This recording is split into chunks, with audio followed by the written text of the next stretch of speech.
Welcome to Hurt Less, Live More. I'm JJ, the Practical Alchemist, and I am with Dr. Mark Goulston, as ever, psychiatrist and coach. And today we have a different kind of show. Well, not different kind of show, but a different show for you, because Mark he's been on various podcasts talking about what he's been dying to tell people. He's just said something to me which is extraordinary. It was that ever since he knew he was dying, he doesn't hurt as much.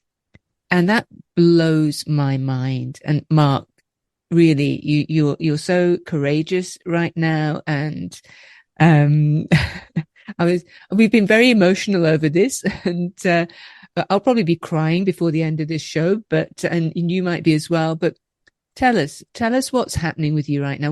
Where are you with everything right now?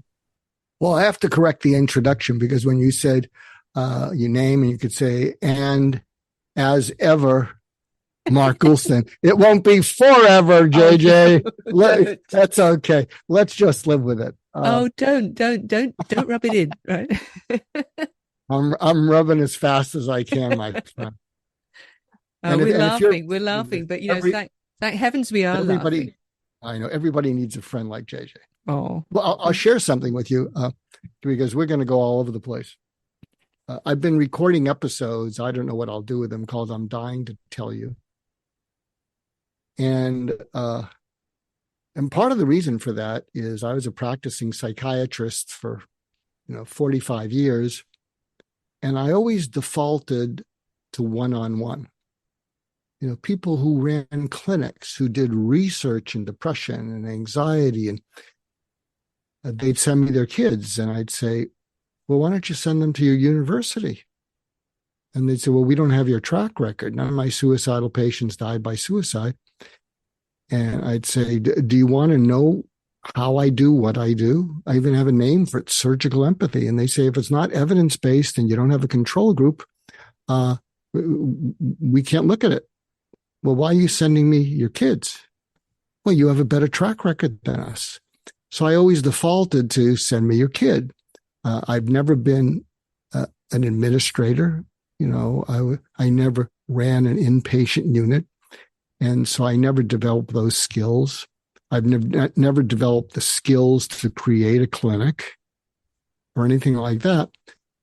But it's amazing what you learn from over 50 years of listening to people one-on-one. And I'm dying to tell you is some of the stuff that I'm learning. So one thing I wanted to point out, just to get JJ and me a little bit more emotional, one of my episodes, which I'm not sure I'll do anything with, of I'm dying to tell you, is I'm letting people care about me. Mm. I never let people care about me, which is not that unusual for a nurse or a doctor. I think one of the reasons they burn out is you're providing all this care, but you have this resistance to letting people care about you, because your identity is you provide care, you don't receive it. And if someone offers you care, no, just take better care of yourself. And so lately, I've been just letting people like JJ care about me. And when people do that, I get a little emotional, like I'm about to get. And I say to them, I am so sorry. I don't want to burden you. And so far, every one of them has said, this is not a burden, Mark. This is a gift. And I said, how is it a gift? I'm crying. They said, I haven't had this real a conversation in months. Some people have said ever. And I guess that's a gift. I guess a real conversation that's, we're not selling something or promoting something. So if you're someone who has cared about a lot of people and you have that problem, let people care about you. Now, if you're someone who's never cared about other people because you liked having them care about you and pay you money, you're not listening to this podcast, so it doesn't matter. Yeah, that's probably true. And I'm already very emotional. So, yeah, but it is extraordinary, isn't it, that it would take you to this far in your life and this close to the end of it. We don't know when that will be, do we? Yet we've no idea, but we know it will happen sooner rather than later, let's say. And it's taken me until now to understand that, but that is a gift. That's a huge gift. And it's a gift for everybody around you. People often say that, there's huge healing, a huge healing in death. Is that what you're feeling? Is that what you're finding? Well, here's the irony and again, I am just, as they say in the scientific community, I am just an N of one. And if you're listening in, you might say you're an N of one. I don't know anyone that is approaching it in this crazy sort of way. Well, here's one of the ironies. When you know you're going to die, and hopefully it won't be soon, but it's certainly sooner than I planned. Yeah. I feel a sense of control knowing that. And I know that all I have to do is put one foot in front of the other, not do a lot of crazy stuff because people are telling me about supplements and all these things. And I have a great team or teams. But not knowing when you're going to die, I don't know if there's a certain anxiety about that. But knowing, I'm going to die, could be months, but hopefully it'll be at least a few years. It's interesting. And here's what I focus on. Three things. First thing is I don't want too much pain and suffering. So when I reach the point where, hospice time, just don't zonk me out, but, I'd appreciate a little pain relief here. Second thing, and here's a pathology in me. I can't stand to be a burden to anyone. And it's crazy because, my family, they say, you're not a burden. And, we'll see what happens. That may be an argument because I think if I went sooner, I think the financial and emotional cost would be less. Well, I want to talk a little bit about the burden side of things, but first of all, of course, you are in the United States and you do not have the National Health Service there. And so we are talking about cost. And I can't get my head around having to think about cost at a time like this. That, to those of us who were born and bred into the National Health Service, that is just so alien. Does that not put more stress on you? Isn't that an issue?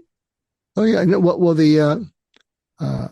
one of the heroic treatments, I'll find out more in the next day or two, is a bone marrow transplant.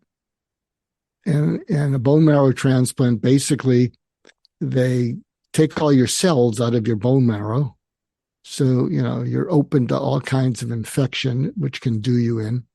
And then you have to find a donor, and we've been blood typing my children to see if someone's a match.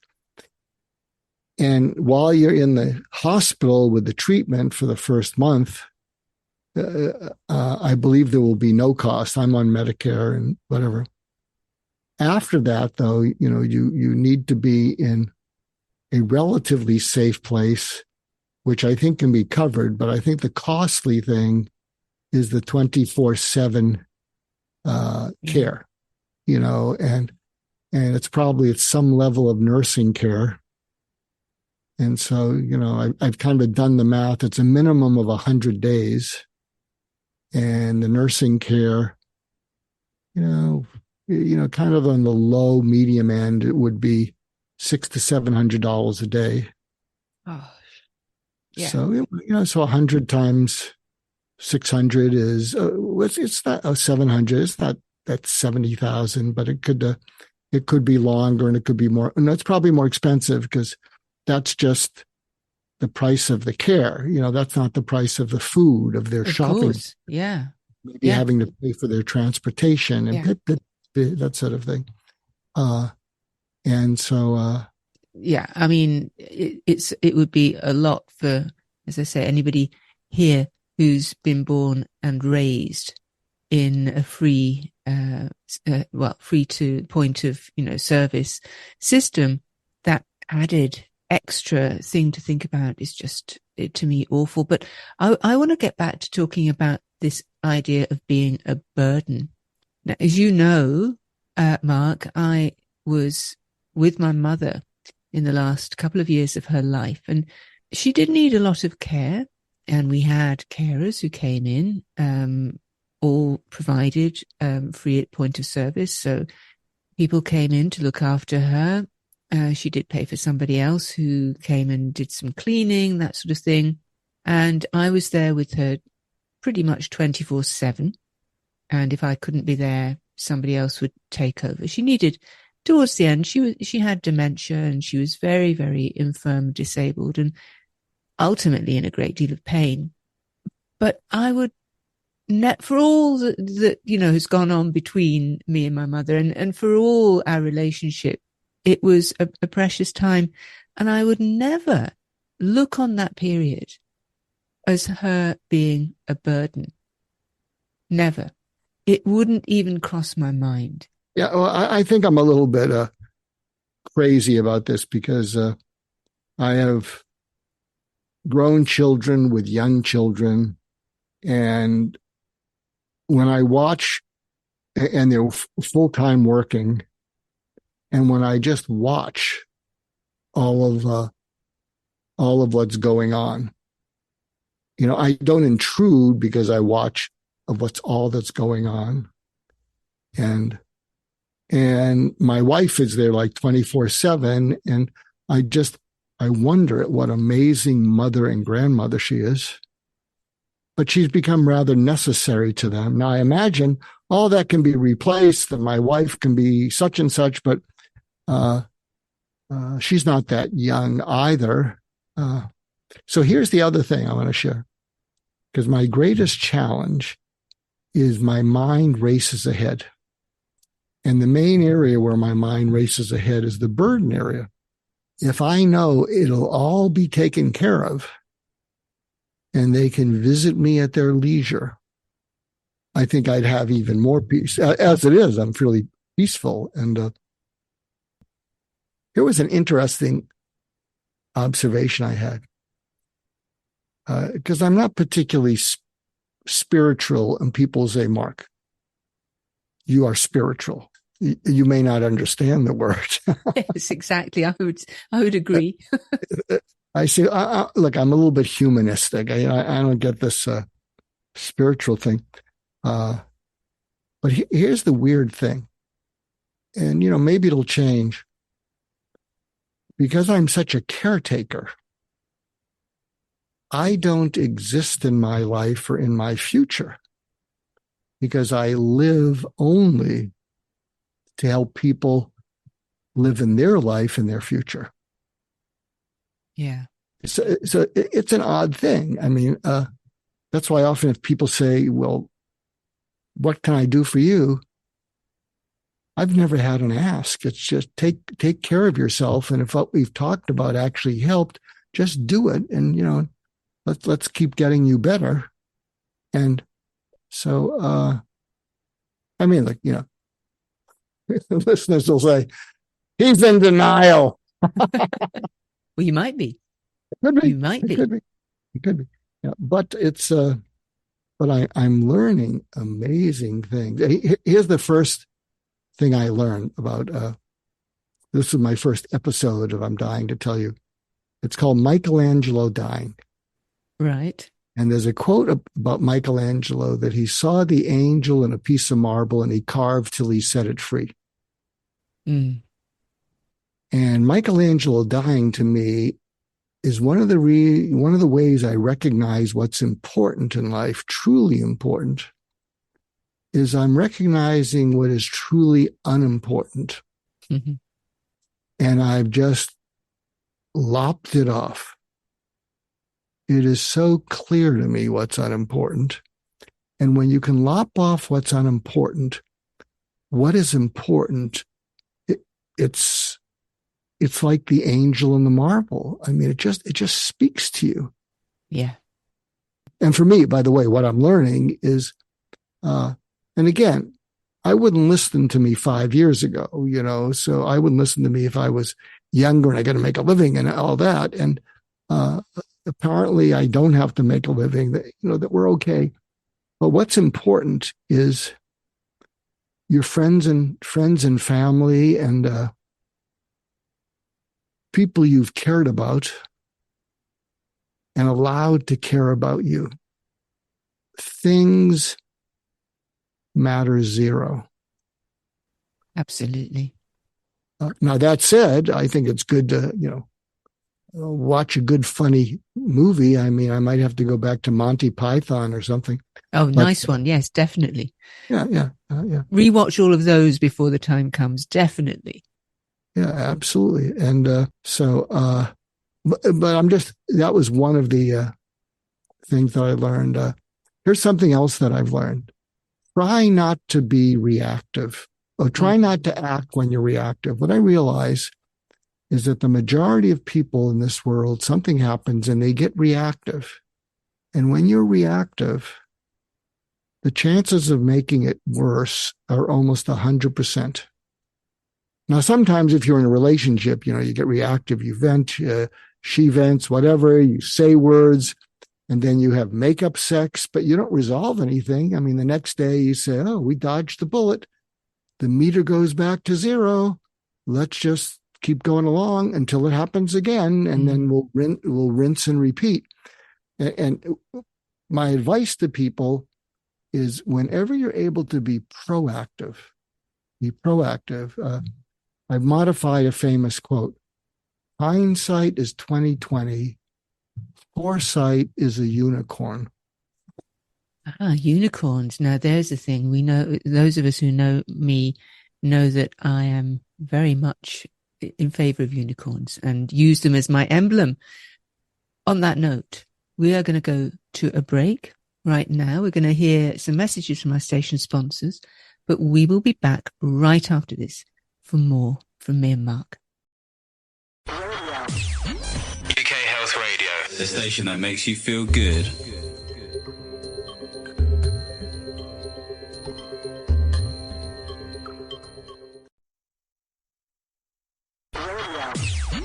UK Health Radio, the station that makes you feel good.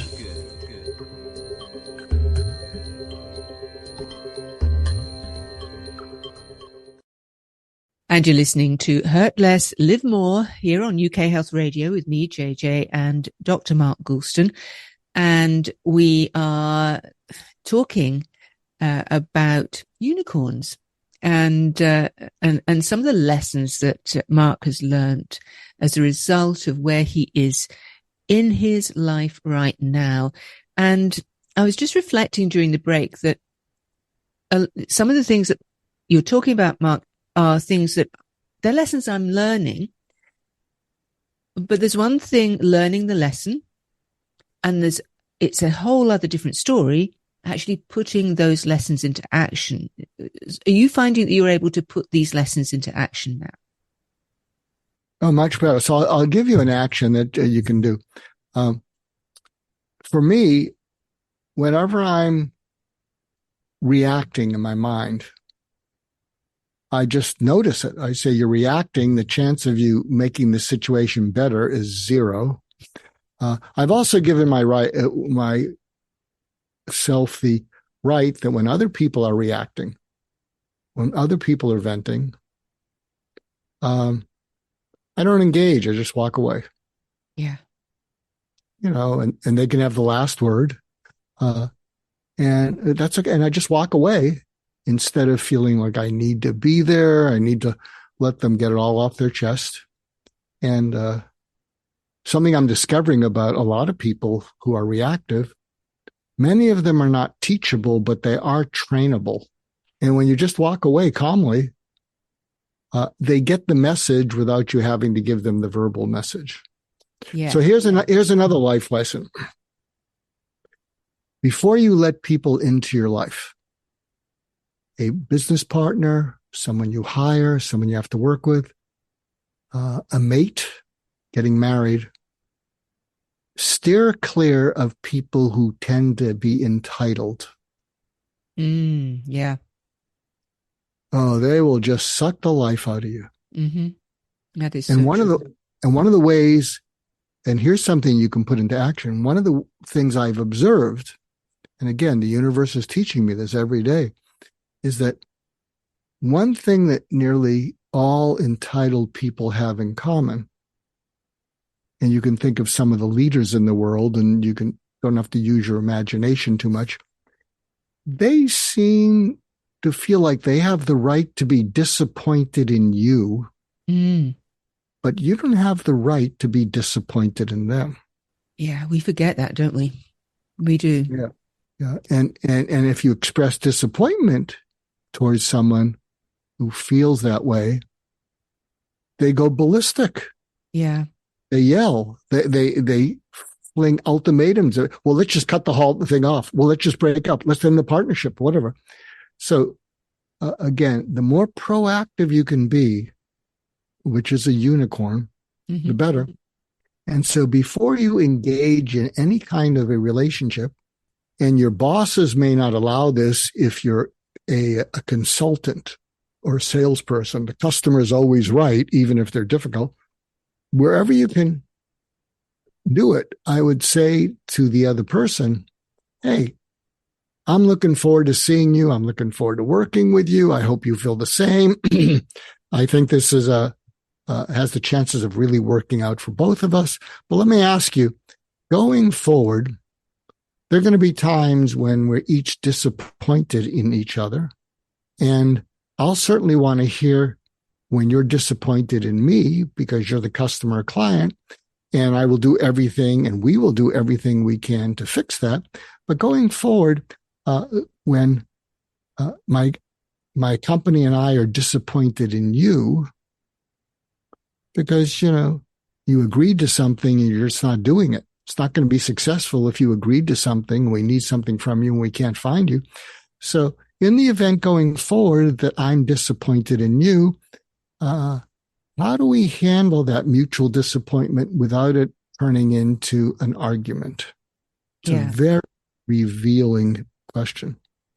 It is. And it would take courage. It would take courage, right, for somebody to make that statement at the beginning of a business relationship, I think, because the client, the customer, is the entitled one. They feel they're entitled to whatever it is that they need and want. And so I can see that would be very a novel approach in many people's eyes. Yeah. Like for instance, this shows great courage. And they might look at you like, well, what? And part of what you can say, again, you might say, I can't do that. Yeah. Lawyers will say, I can't do that. Yeah. They're hiring me because they've messed up, but they don't want to pay the consequences. So they've hired me to lessen the consequences of their actions. But I will tell you one thing that I would do. But again, I'm not in the stage of my life where I have to worry about customers and clients being entitled and acting out. Mm-hmm.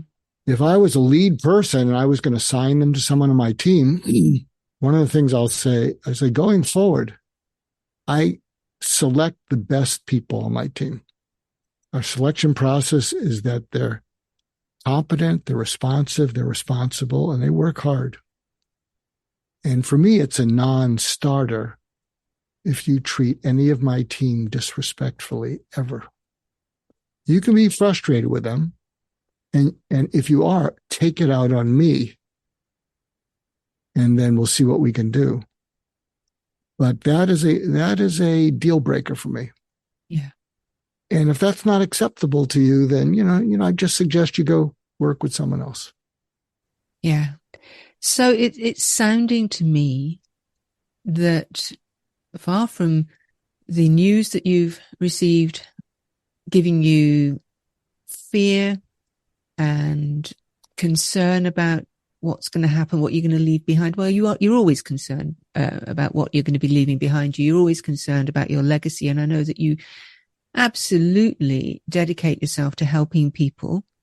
But rather than cowering away in fear of the inevitable, it's given you huge courage to be just you and be the best version of you until that point where you move on.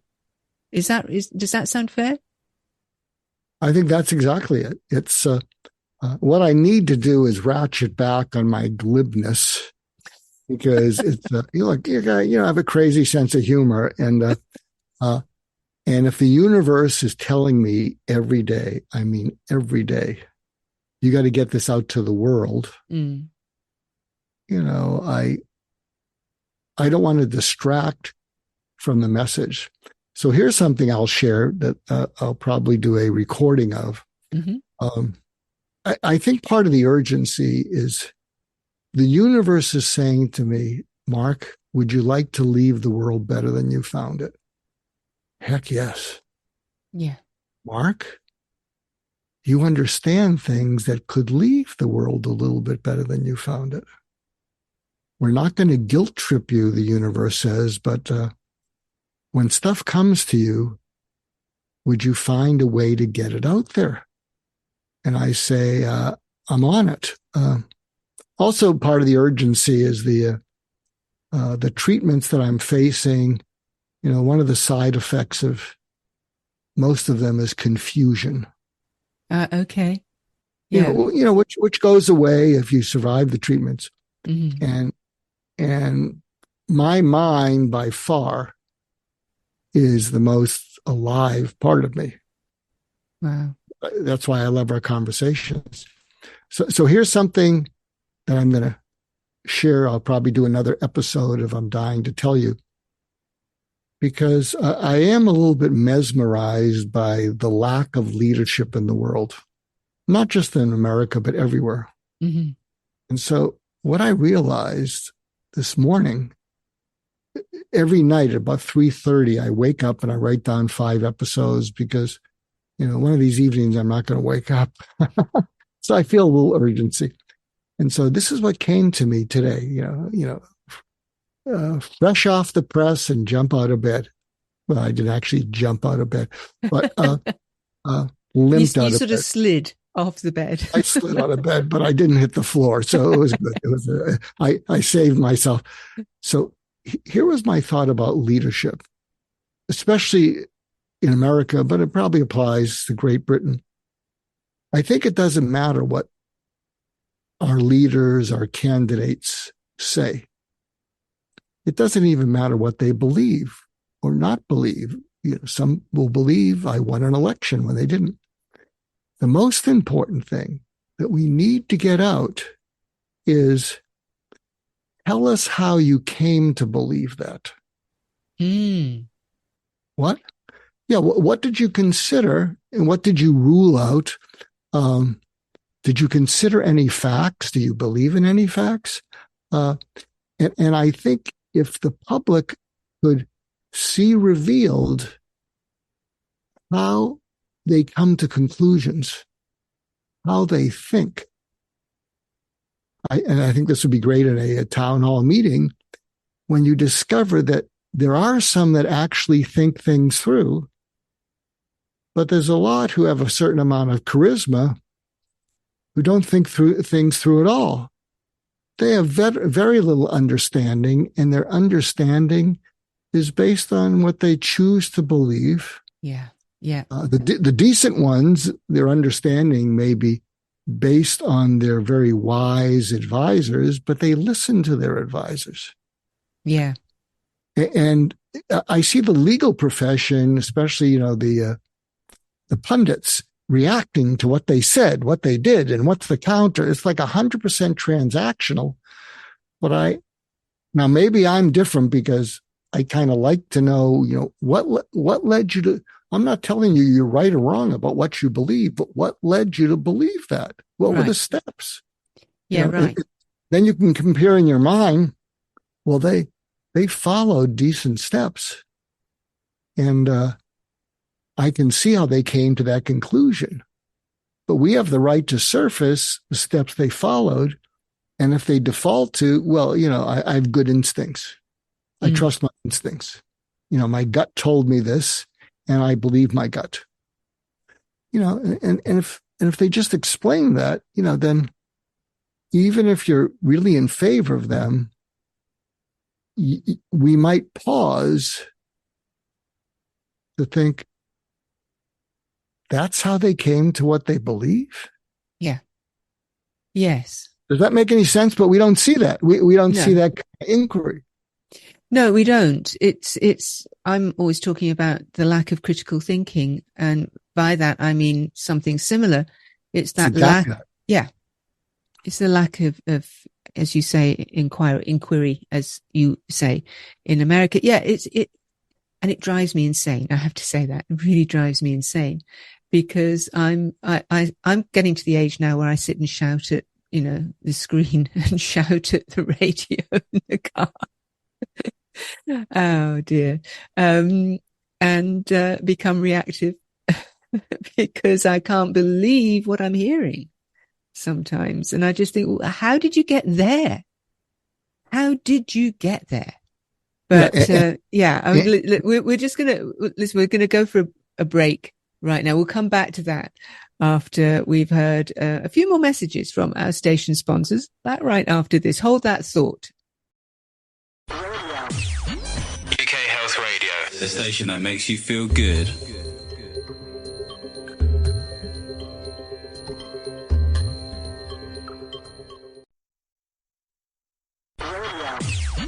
UK Health Radio, the station that makes you feel good.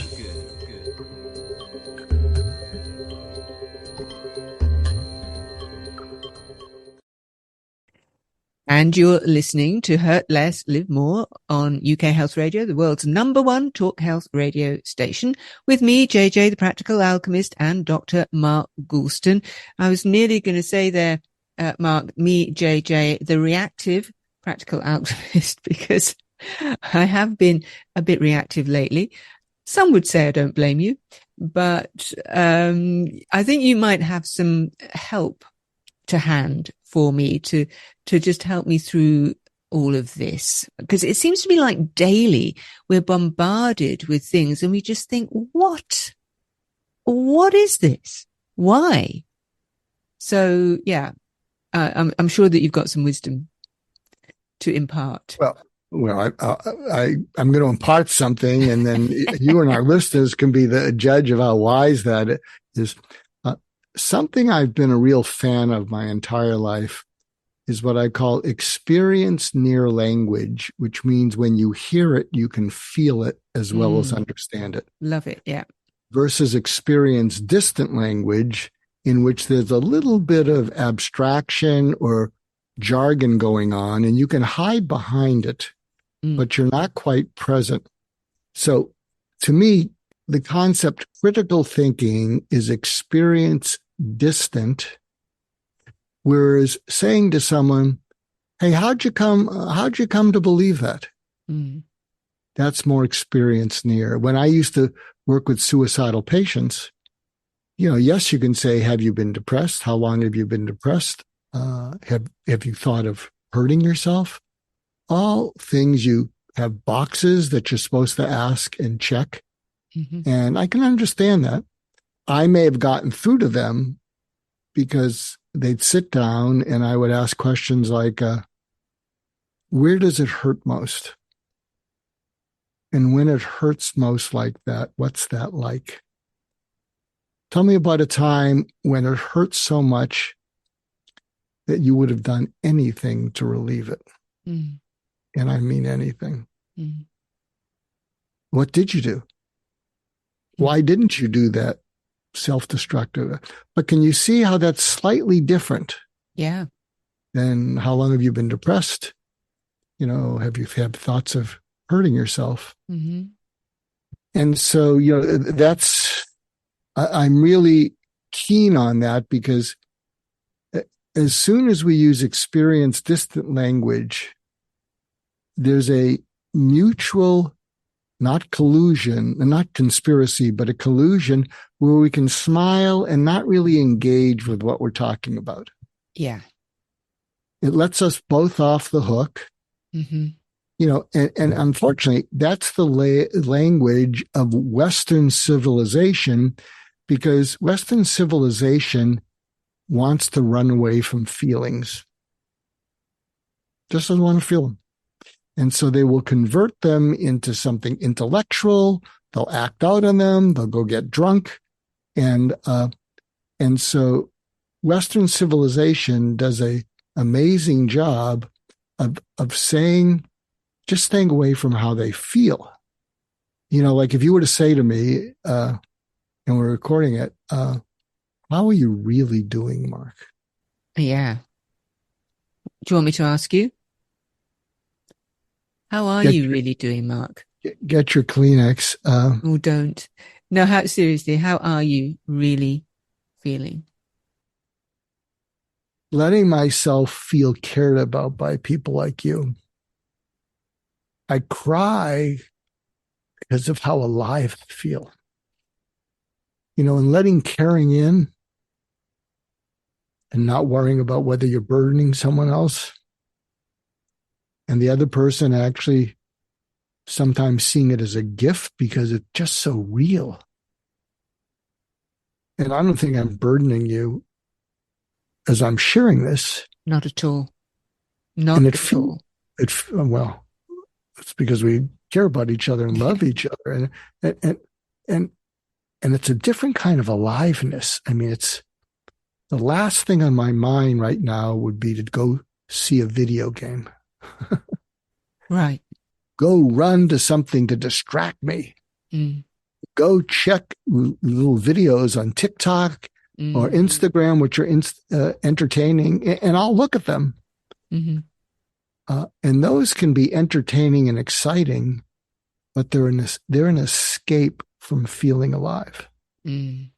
And so that's one of the other things is, here's the irony, is dying gives you the opportunity to feel alive. Instead of running away from it. So if someone, a lot of people say, yeah, we want you on the podcast. And I say, I got to warn you. I know you want me on the podcast because you care about me. Mm. And you show me the least bit of caring, I'm going to break down like a little kid. Mm. And, I won't lose what I'm thinking about. But if the tears just run because I'm letting the caring in, hope you'll be okay with that. Wow. That's, you are teaching me a lot here, because that is something that I still need to learn, is how to let that in. So this is a hugely valuable time for me too. I'm crying now. Well, part of it is, it may be, I'm just making this up, but I might get away with it. I think when I'm tearing up with honest emotion, I am not a threat to you in any way. Mm. What you're thinking is, he's not going to hurt me. He's not going to, say some silly, inappropriate joke. Yeah. And he's not going to hurt me. And so I can lower my guard. And I think I have my guard up so much of the time, and it's exhausting to have my guard up. And he's lowering his guard, and maybe I can lower my guard.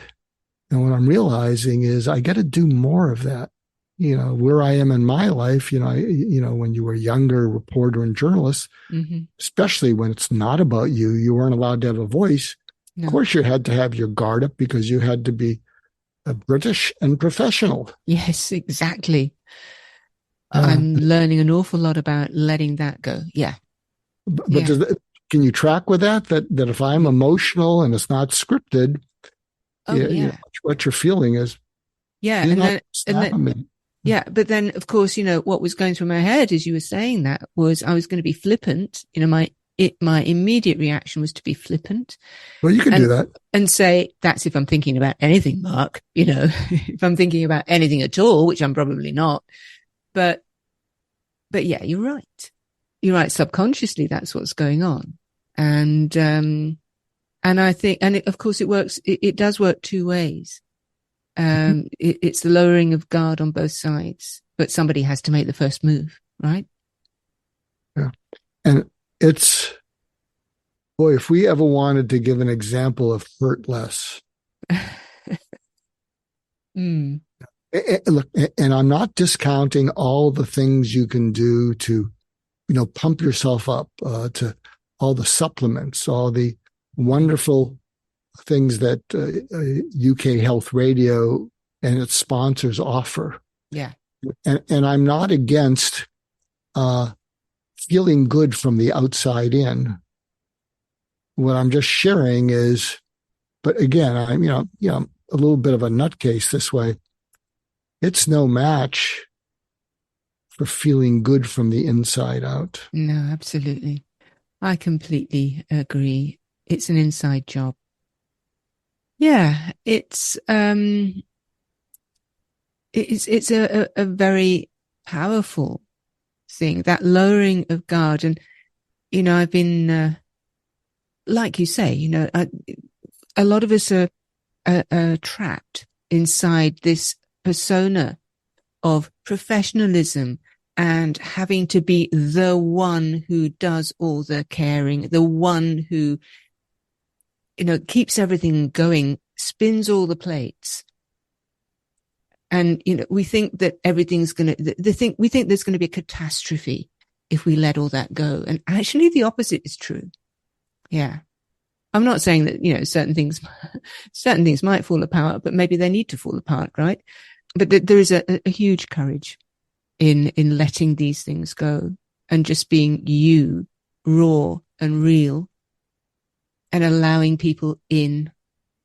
Yeah. I'm going to cry again now. You better say something, Mark.